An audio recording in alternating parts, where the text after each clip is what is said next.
Ẹ̀kálẹ́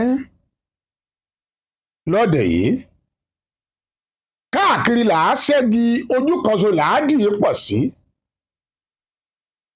Ìgbà míì a máa rò pé òmùgọ̀ la fẹ́ bá ń bí táwa padà bá ọlọ́gbọ́n á padà bá ọgbọ́n mbẹ̀. Àbí ohun tí mò ń sọ òye yín lálẹ́ òní mo fẹ́ ká kẹ́kọ̀ọ́ o. Ẹ jẹ́ akọ́gbọ́n, ẹ dákun ẹ dúró déédéé o. Ẹ dúró déédéé. Ẹ rí i pé ìgbéyàwó kan lọ láìpẹ́ yìí. Ìgbéyàwó àǹgbà òkọrin gospel. Ìgbéyàwó ọmọ àgbà òǹkọrin kan gospel. Ìyẹn ìyá wa Tọ́pẹ́ Àlàbí. Wọ́n ṣègbéyàwó fọmọ wọn. Ṣùgbọ́n nígbà tó bí ọ̀sẹ̀ tó kọjá yìí, àǹtí wa kan Ìyábọ̀ Òjó, òun náà gbéra pa ó ṣe ìgbéyàwó fún ọmọ ẹ̀. Tá a bá wò àwa rí méjèèjì yìí á wàá gbé síra wọn. Kí lójú ìwòye yín? Ẹ jẹ́ kó wo ti ìyá wa Tọ́pẹ́ Àlàbí. Wọ́n ti bí ọmọ kan ṣáájú tọ́mọ náà jẹ́ obìnrin kí wọ́n tó wà lọ remarry with another person. Wọ́n sì mú ọmọ yìí kò ńbẹ̀. Nígbà tí wọ́n ti wá mú ọmọ yìí kò lọ́dọ̀ bàbá rẹ̀, nínú ohun tá a gbọ́ ni wípé bàbá yóò bójú wẹ̀yìn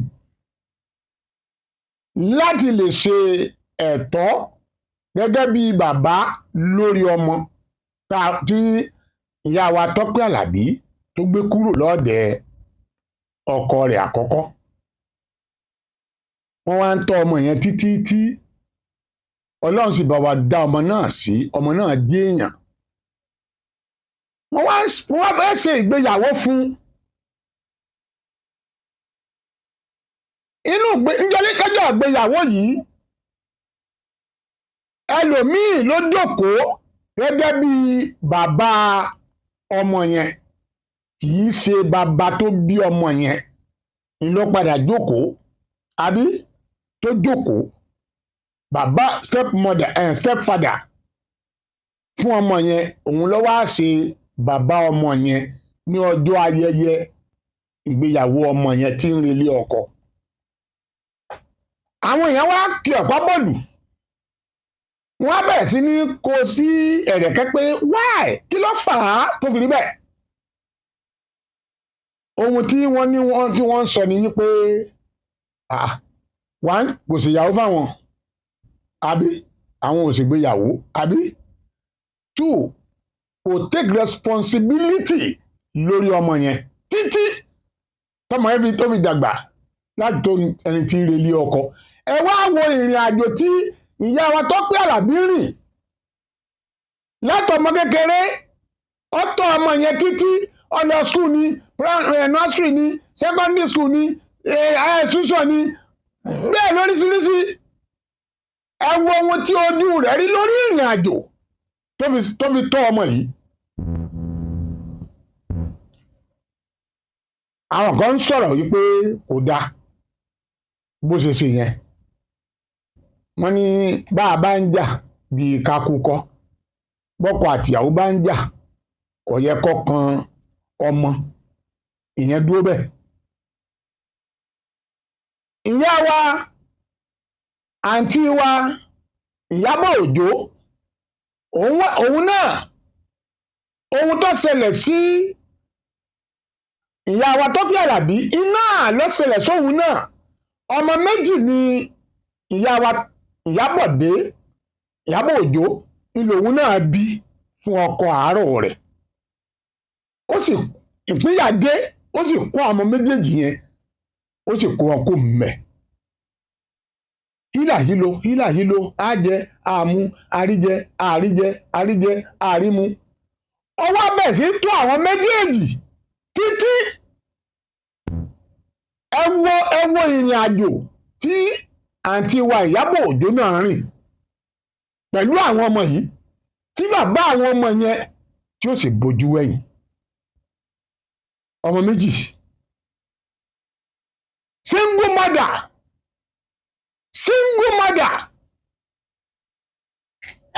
single mother ó sì kó àwọn méjèèjì yẹn títí tó fi di pé àwọn yẹn fi dàgbà àkọ́bí wọn tó wá jóbìnrin ó wá fẹ́ ṣe wedding yóò ṣègbéyàwó inú ohun tá a gbọ́ ìní wípé Ìyábọ̀ Òjó sọ pé àwọn mú iv yẹn invitation àti wine àwọn mú lọ fún bàbá ọmọ àwọn kódà àwọn kúnlẹ̀ fún wọn ọmọ yín fẹ́ ṣègbéyàwó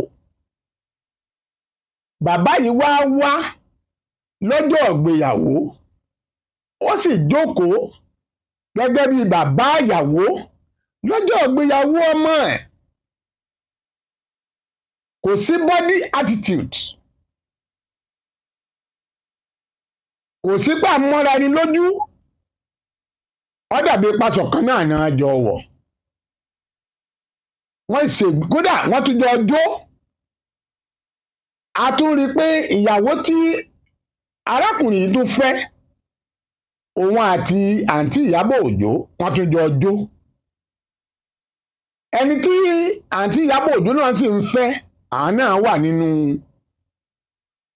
agbo yẹn méjì yìí lórí ìgbéyàwó àwọn ọmọ wọn ẹ̀yin èèyàn wa ṣé ohun tí ìyá wa Tọ́pẹ́ Àlàbí nǹkan táwọn ṣe yẹn pẹ̀lú làásìgbò wàhálà tí wọ́n kojú ìṣòro tán kojú wọ́n ní bàbá yìí ò ní jókòó gẹ́gẹ́ bí bàbá ìyàwó stepfather ló máa jókòó ẹ gbọ́ kí lójú wòye yín pẹ̀lú yẹn àǹtí wa Ìyábọ̀ Òjó òun pé bàbá ọmọ yẹn wá tó wá jókòó gẹ́gẹ́ bí bàbá ìyàwó lọ́jọ́ nǹkan ẹ̀yẹ ọmọ rẹ̀ tó jẹ́ pé láti kékeré ló ti kó wọn dálẹ̀ fún àǹtí Ìyábọ̀ Òjó bíi ti àǹtí wa Tọ́pẹ́ Àlàbí náà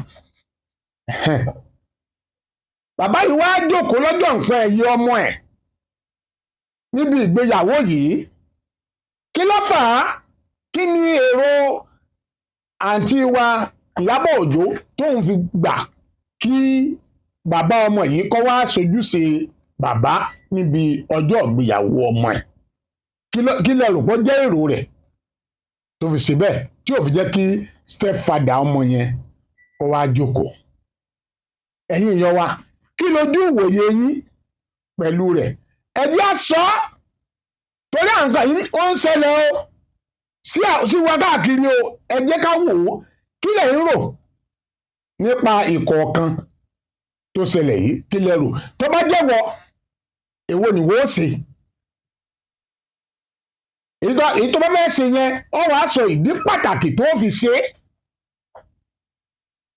ojú òpó tá a wà 070 50 50 10 67 070.